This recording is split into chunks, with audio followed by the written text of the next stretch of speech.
Federal government is on a path of expansion under the guise of charitable acts.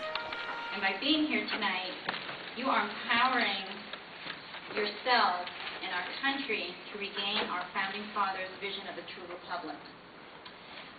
Tonight we have with us senatorial candidates, Mr. Peter Schiff and Mr. Vinny Forras.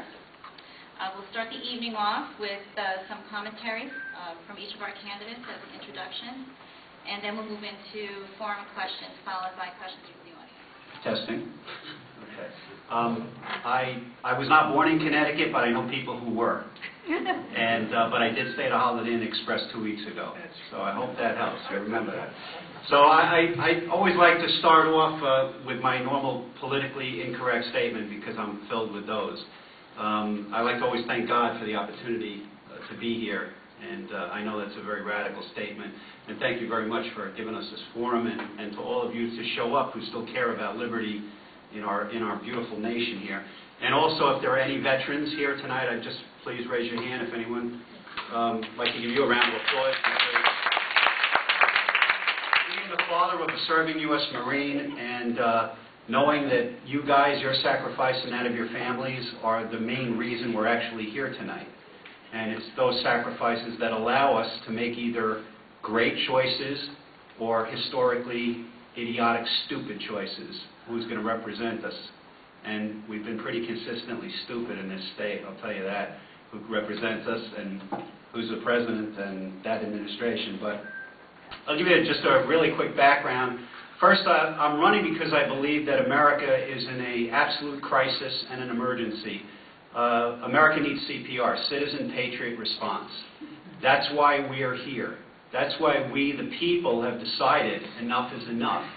And these radical tea parties that are out there with all these lunatics, I'm one of them, have decided that it's time for us to speak up and take our country back. Just like Mr. Smith going to Washington. We're going to take an axe to the spending, and that smell that you smelt on the way in here, that could easily have been your money burning in Washington, and the pork that gets thrown in on top. That's what goes on each and every day. I was born in Queens, New York. You can tell by this accent. I'm sorry, I'm still trying to learn. I live in Richfield, Connecticut with my family. And I actually grew up in Queens. I'm first-generation American. My parents immigrated from Hungary. My dad was a brilliant engineer, started a company in the aerospace industry. And you know, I grew up, went to Manhattan College, graduated as a teacher, and never wanted to get into that business that he started because I kind of liked being a lifeguard, ski instructor, and karate instructor. So life was good. And it changed my life when my dad kind of came to me and asked me very sincerely, as the middle son, would I please take over the business and allow him to retire and go on to other things, and I did. So I grew that business more than tenfold around the world, manufacturing operations in New York and London, employed quite a few people, and did business with people like Electric Boat, Sikorsky, and the rest, so I was answering the call even at that time. But more than just making money in a business, there were many other things that we people must do in our lives to really shine. And so I was a baseball coach, soccer coach. I really don't even like soccer, but I did it. I was on the board of directors for the Boy Scouts of America. My kid wasn't in scouting, but the same people always answer the call. I was also a volunteer firefighter for 15 years, answered the call on 9/11, and saw the worst and the best of what America is and what the world is. Make no mistake, America is still under attack every single day. We have to defend ourselves. But what I learned was, after being buried in the rubble for nearly 2 hours, 3 days into my service, I made a deal with God. I had an epiphany, and I dedicated my life to charity. That charity is known around the world as Gear Up Foundation. We donate fire trucks, open schools, do all types of things in tribute to the guys we lost on 9/11, and continuing to pay tribute to the sacrifices of the guys who continue to die. I know that God puts angels in our life, and my angel that got delivered to me after 9/11, Monica Carrera, right over there, my beautiful wife who comes with me. Thank you. We can call.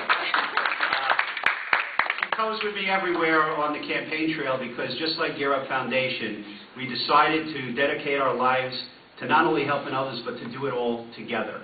So we walk this walk together, and she's with me together on this journey.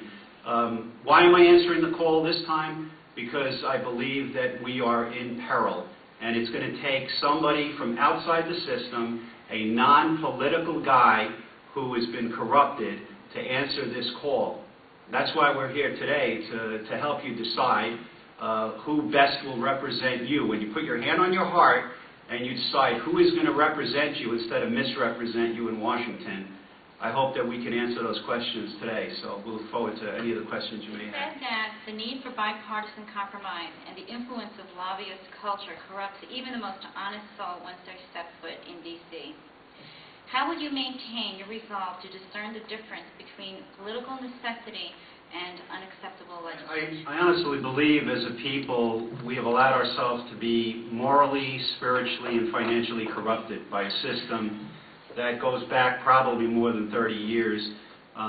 That thing on your shoulder, that's your conscience, that always tells you when you're doing something right or wrong, I think if we could actually listen to that once in a while, our politicians, if they ever listened to it, we would actually be in a much better situation. I believe that our moral compass has been attacked and tampered with, at least for the past 30 years and maybe more, which allows politicians, now understand what the word politics is, ticks. So many ticks, many bloodsuckers. That's what we have in Washington right now. And I believe, look, as a business background, running businesses around the world, but also for practicality's sake, as a firefighter who runs into danger, I'm ready to hose down Washington because they've hosed us for long enough. And I really believe, I think if you go in with the knowledge and the steerage that you're going to sit there and say, and I always do, if I ever say or do anything that's considered politically correct, it'll be completely by accident. And I think if we go into D.C. with that, we will not be corrupted. If you're not going to run for a second term, you can't be corrupted because you're not there running for re-election. So I would think that as a one-term candidate, 6 years is enough to not allow ourselves to be corrupted by special interests. Otherwise, we'll end up being like Chris Dodd and the rest of these guys that make it a career. We depend largely on foreign oil. Yet many of these countries fuel anti-American terrorists with our money. Despite our own rich natural resources, the federal government has claimed ownership of much state land and denied access to developing these natural resources. What is your approach to addressing these related issues? Well, I'd love to slap them upside the head and wake them up, actually, because this is life in the twilight zone that we have actually gotten used to, guys. We are buying oil from people that are using that money to kill my son and his Marines and others around the world and targeting our innocent civilians.